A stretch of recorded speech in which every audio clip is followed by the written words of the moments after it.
അല്ലെങ്കിൽ ആര് പറഞ്ഞ കമന്റോടായിരിക്കും ആര് പേരൊന്നല്ല, ബോഡി ഷെയിം ചെയ്യുമ്പം ഉണ്ട്. പിന്നെ മക്കളെയൊക്കെ ചേർത്ത് പറയുമ്പോൾ വിഷമം. അതെല്ലാവർക്കും ഉണ്ടാകുന്ന കാര്യമല്ലേ. പക്ഷെ അവരവർക്ക് വരുമ്പോഴേ അത് മനസ്സിലാവുള്ളൂ. മറ്റുള്ളവരെ കുത്താൻ മറ്റുള്ളവരെ വേദനയിൽ സന്തോഷിക്കുന്നവരാണ് അധികം ആൾക്കാർ. അങ്ങനെയുള്ളവരുടെ കമന്റ് ചെയ്യുള്ളൂ.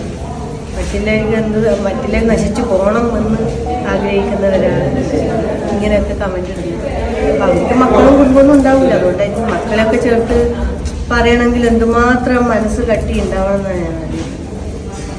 ഈ കമന്റ് ഇടുന്നവർ നിങ്ങളെ അടുത്തറിയാത്തവരും നമുക്കൊന്നും അറിയില്ലല്ലോ. ഫേക്ക് ഐഡിയ ആകുമ്പോൾ നമുക്ക് ആരും അറിയില്ലല്ലോ. ഇതാരാണ് എന്താണ് ചെയ്യുന്നതെന്ന് അറിയില്ല. നമ്മളറിയാം. ചിലപ്പോൾ നമ്മളോട് ദേഷ്യമുള്ളവരായിരിക്കാം, അറിയുന്നവർ തന്നെ ആയിരിക്കാം ഫേക്ക് ഐഡിയ ഉണ്ടാക്കിയിട്ട്. ചുമ്മാ ഒരിക്കലും ഒരു രസം നമ്മൾ വേദനിക്കുമല്ലോ. അപ്പൊ അതിന് സുഖം കണ്ടെത്തുന്നുണ്ടാവും. ഓരോരാൾക്കും ഓരോ സുഖം പലതരം തരത്തിലല്ലേ.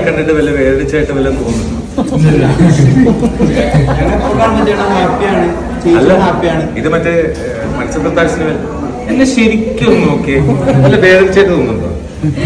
അങ്ങനെയാ നിങ്ങൾ വിചാരിച്ചു ചെയ്യുന്നത്? സോറി, ഞാൻ ആ ടൈപ്പ് ചെയ്യാതെ എന്റെ മുഖത്ത് നോക്കി ആൾക്കാരെ തെറി വിളിച്ചാലും താങ്ക് യു സെയിം ടു എന്ന് മാത്രമേ ഞാൻ പറയുള്ളൂ. കാരണം ഞാൻ വെറുതെ വിളിച്ചത് നാക്ക് വൃത്തികളാക്കി.